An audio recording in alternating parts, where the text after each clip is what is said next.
It's one of those epiphanies that you tend to have as your items are scanned and your heart dips, while noticing you've blown a quarter of your paycheck on a week's worth of groceries, as if choosing a career in the creative arts was not taxing enough. On the bright side, people in LA were rich, stupid rich, which meant that the odder your job was, the more you got paid. Closet organization came naturally to me, and thanks to Marie Kondo, this little side business I set up helped get me through most tough days. A friend had recently hooked me up onto a website where you could list your services to reach the elite of the elite.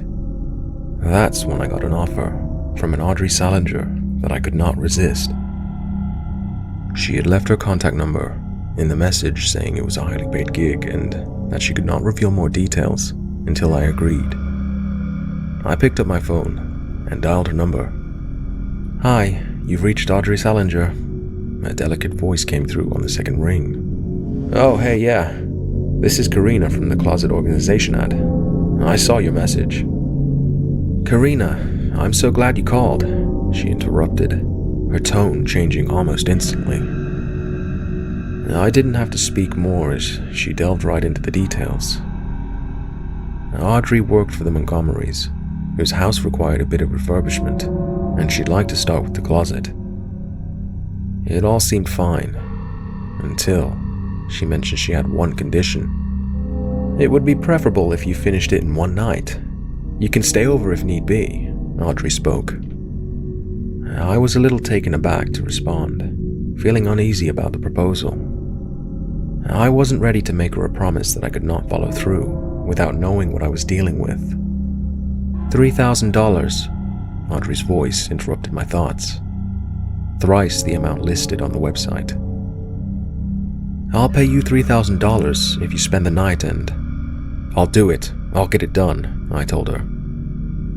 I wasn't going to let this opportunity slip by. "Great. I'll text you the rest of the details. Thank you." Audrey cut the call without a second to waste. I woke up early the next day, ready to get a head start on the laborious task that lay ahead. I pulled into the driveway of the address texted to me by Audrey. It was nothing less of a mansion. She had instructed me to let myself in with the key, dropped in the mailbox. It amazed me how nonchalant the rich were when it came to safety. I found the key along with an envelope addressed to me. I opened it to find dollar bills, $3,000 as promised, along with a letter. Carefully placing the money inside my bag, I pinched myself to ensure I was not dreaming. I opened up the letter. "Dear Karina, I'm sorry I was not able to personally meet you as something came up, but please refer to the following instructions below. 1. You are to only clean the second room on your right downstairs. All other rooms will remain locked. 2. Lock yourself once you're inside and do not open the door if you hear a knock, no matter how many times you hear it. 3. If you find the dollhouse while cleaning, make sure to cover it with a white bedsheet. The dolls need to sleep. Please do not forget this. Help yourself to anything in the fridge. The bed's rolled out on the living room sofa. Audrey." I read the letter twice, wondering if she was trying to be funny with her 2 rules. I placed the letter into my bag and let myself in, immediately locking the door behind me. I was not one to break the rules, especially if it came with a shit ton of money. The grandeur of the Montgomery's mansion swept me off my feet. It took me 30 minutes to pick my jaw up off the ground and get to work. The second room on my right was a walk-in closet, piled with all sorts of things. I believed it belonged to Miss Montgomery, as most of the items resembled what would belong to a middle-aged woman. I rolled up my sleeves and got down to it, cleaning, folding, stacking, labeling. Only taking a quick half-hour break in between for lunch to grab a sandwich I found in the fridge. I made a mental note to reach home and Google what line of business the Montgomerys were in to afford all this. When I came back, ready to tackle yet another section, I noticed a huge dollhouse. One that slipped my attention before. It was a replica of the very mansion I was in, down to the nth detail. Every room, every tile, so meticulously designed. There were 4 miniature figures placed in a different room of the house. I assumed it was the family that currently paid for my 2 months' rent. I didn't dare touch the dollhouse, worried if I even chipped it a little, it would cost me a kidney. I dove right back to work, letting the hours pass me by. It was 11 p.m. as I placed the last pair of stilettos on the shelf. Too exhausted to even eat, I shut the lights out and closed the door behind me, crashing on the living room couch. I was deep asleep when I was awakened by the knocking. I checked my phone to see that it was almost 2 a.m. The eeriness of it all finally caught up to me as I began to imagine the worst-case scenarios in my head. I began to regret signing up for this. The knocking got faster, and I shut my eyes, trying to zone it out. I woke up the next morning to the sound of clanking pans from the kitchen. I realized I had overslept due to my exhaustion.